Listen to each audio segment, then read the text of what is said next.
নমস্কার। কলাকানন শিল্প ও সাংস্কৃতিক গ্রুপের ইউটিউব চ্যানেলে আপনাদের সকলকে স্বাগতম। আমরা টিম কলাকানন, আর আমাদের অন্যান্য বিভাগের মধ্যে অন্যতম এই বিভাগ কাহিনী বাহিনী। রহস্য, রোমাঞ্চ, প্রেম, কৌতুক এবং ভয়ের সাথে জুড়ে থাকুন আমাদের এই কাহিনী বাহিনী সিরিজের সাথে।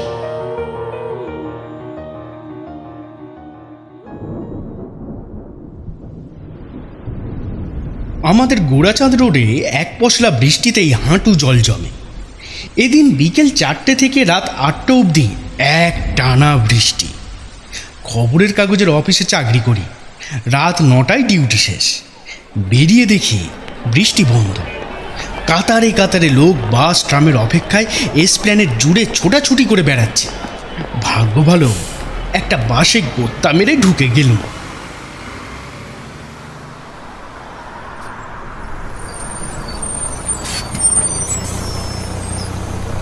আধ ঘন্টা পরে যখন গোড়াচাঁদ রোডে বাস থামলো, নেমেই দেখি অথই সাগর।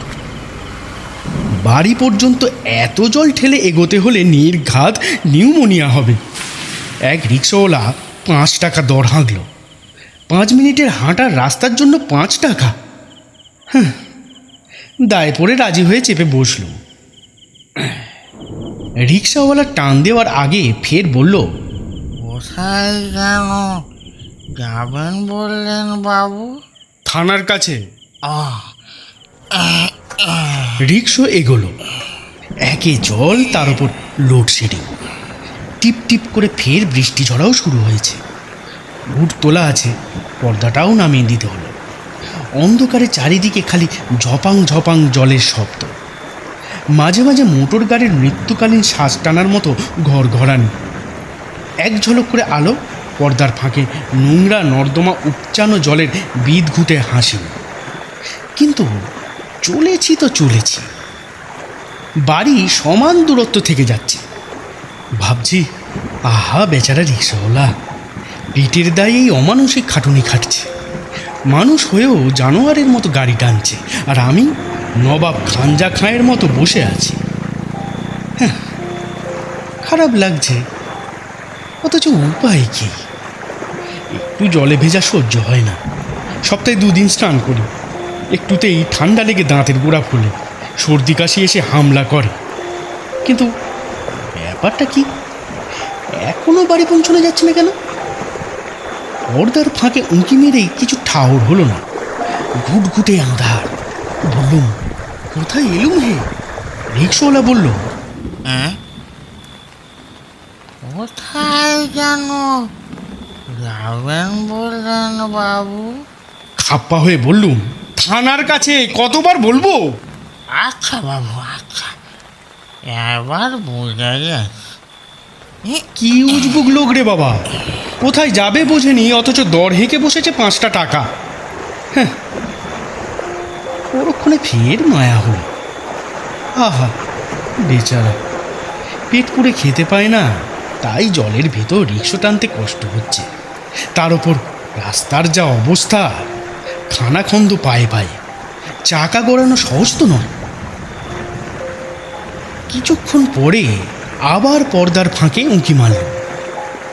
তেমনি নিরেট আঁধার, কোথাও এক চিলতে আলো নেই। আঁধারে জলের ঝপাং ঝপাং শব্দ। লোকেরা জল ভেঙে হাঁটছে, মাঝে মাঝে রিক্সার ঠং ঠং। কিন্তু তা হলেও এত দেরি হওয়া তো উচিত নয়। সন্দেহ হলো ঠিক শুনেছে কিনা রিক্সাওয়ালা। হয়তো বাড়ি ছাড়িয়ে বেনেপুকুর বাজারের কাছে এসে গেছি। তাই বললুম, কি ব্যাপার হে, এখনো পৌঁছানো গেল না যে? ঠিক পথে যাচ্ছ তো? রিক্সাওয়ালা বলল, কোথায় কেন যাবেন বললেন বাবু? যা বাবা, এই যে দেখছি ভুলো মনের রাজা। খাপ্পার চূড়ান্ত হয়ে বললুম, কতবার বলবো তোমাকে? কানে শুনতে পাও না নাকি? থানার কাছে, থানার কাছে।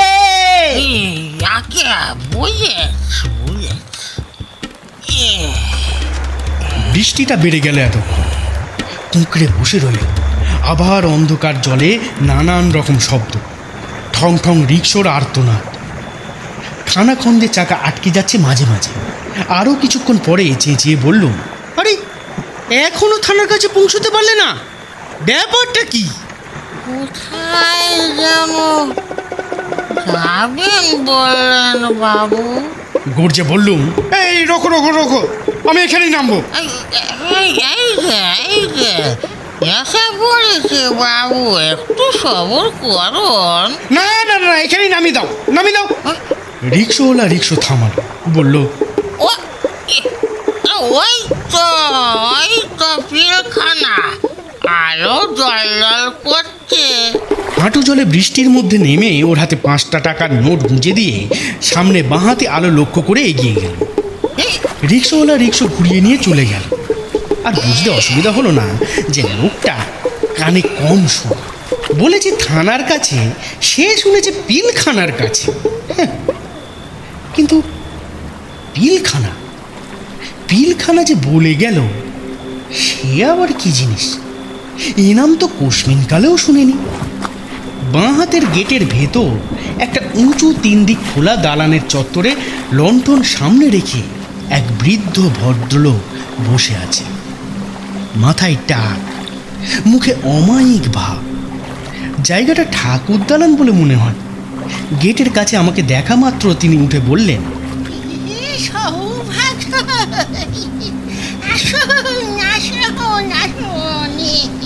আমি তো অবাক। ভাবলুম নিশ্চয়ই চেনেন কোনো সূত্রে।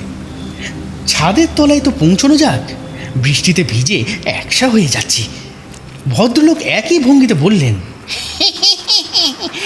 বসুন বাবু, বসুন।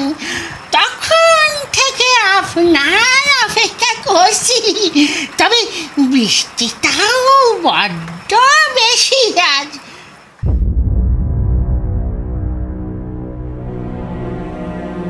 শুনছেন কলাকানন গ্রুপের কাহিনী বাহিনীর আজকের নিবেদন।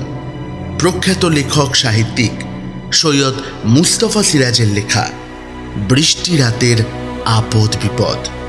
এইরকম গল্প আরও শুনতে আমাদের চ্যানেলটিকে সাবস্ক্রাইব করুন এবং বেল আইকনটি প্রেস করতে ভুলবেন না। এখন শুনতে থাকুন আজকের গল্প। কেষ্টা,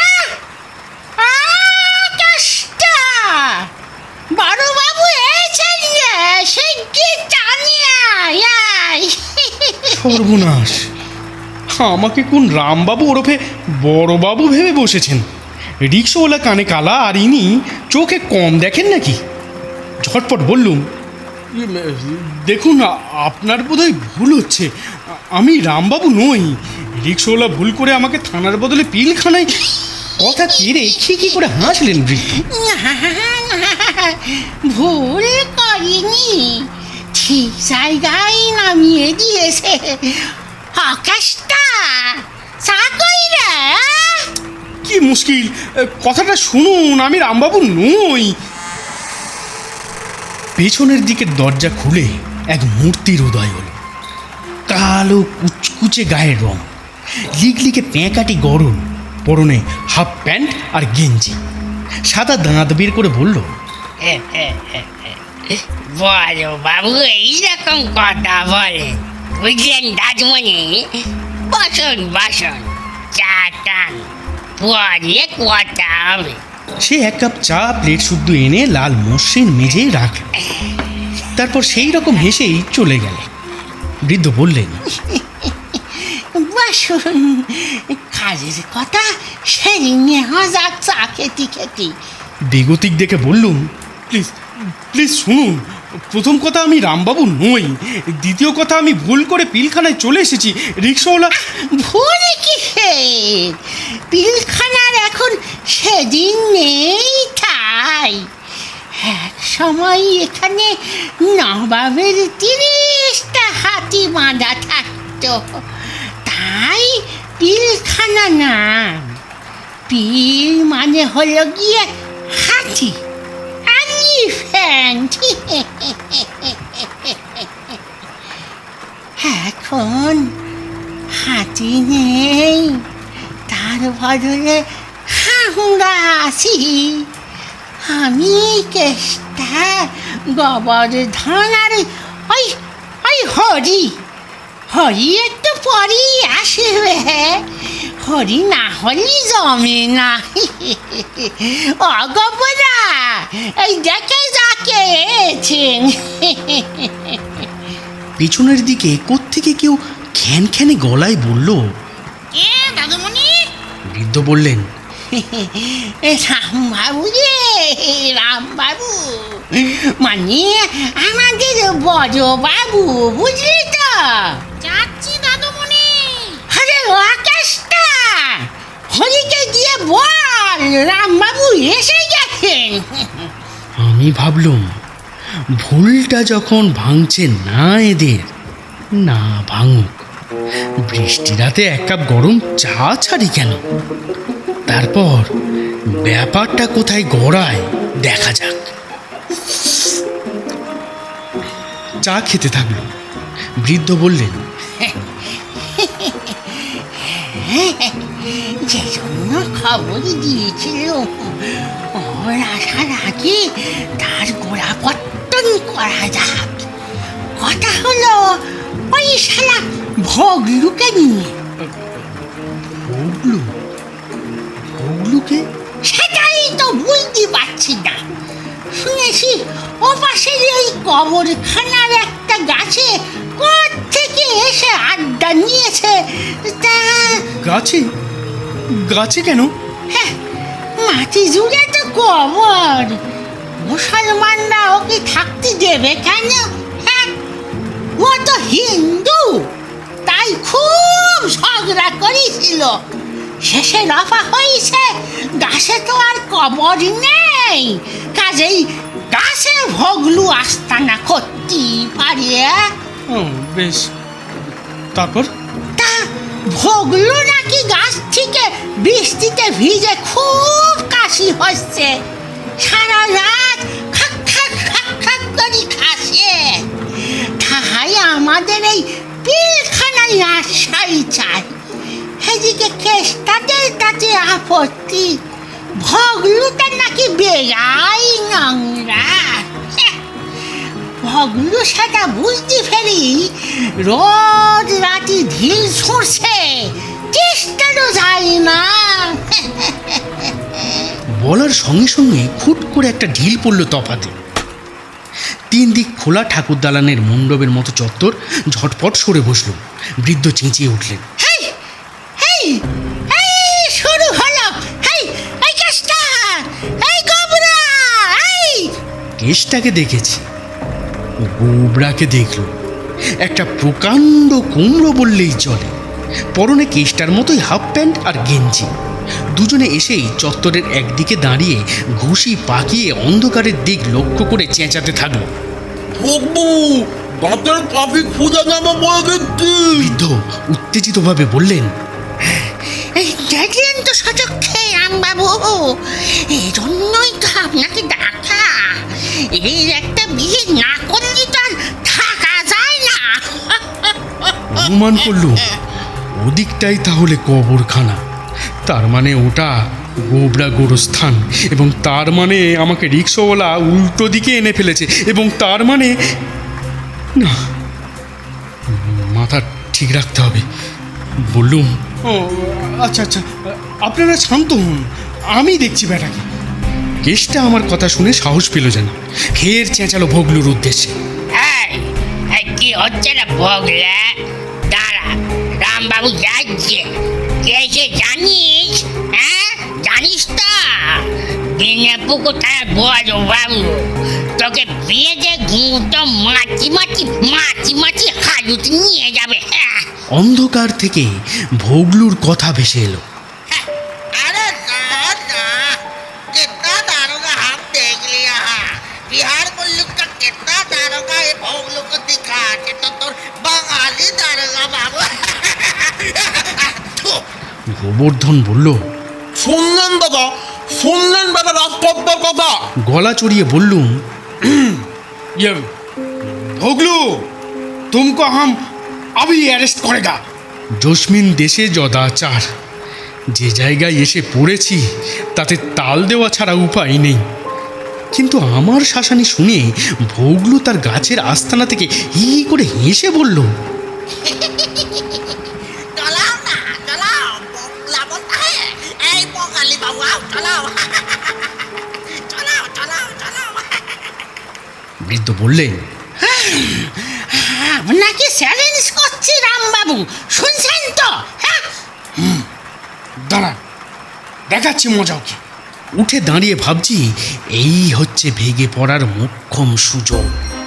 এমন সময় অন্ধকারে কবরখানার দিকে চেঁচামেচি শোনা গেল।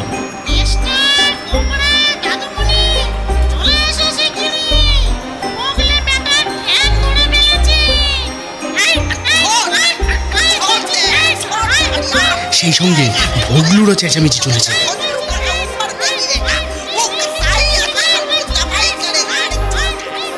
হ্যাঁ, গাছের নিচে এক কসাই ফজলু খাঁয়ের কবর, তার উপরে পড়লে গলায় ছুরি চালিয়ে দেবে। তাই ভোগলু ত্রাহি ত্রাহি আর্তনাদ করছে, কিন্তু ওরই তার ঠ্যাং ছাড়বার পাত্র নয়। এদেরও ডাকছে।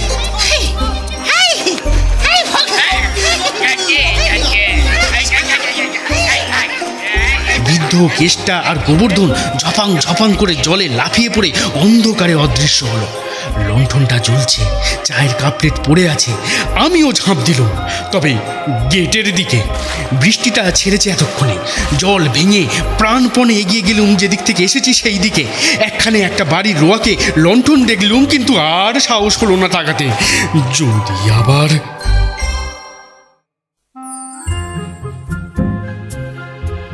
শুনছিলেন আজকের গল্প সৈয়দ মুস্তফা সিরাজের লেখা বৃষ্টি রাতের আপদ বিপদ।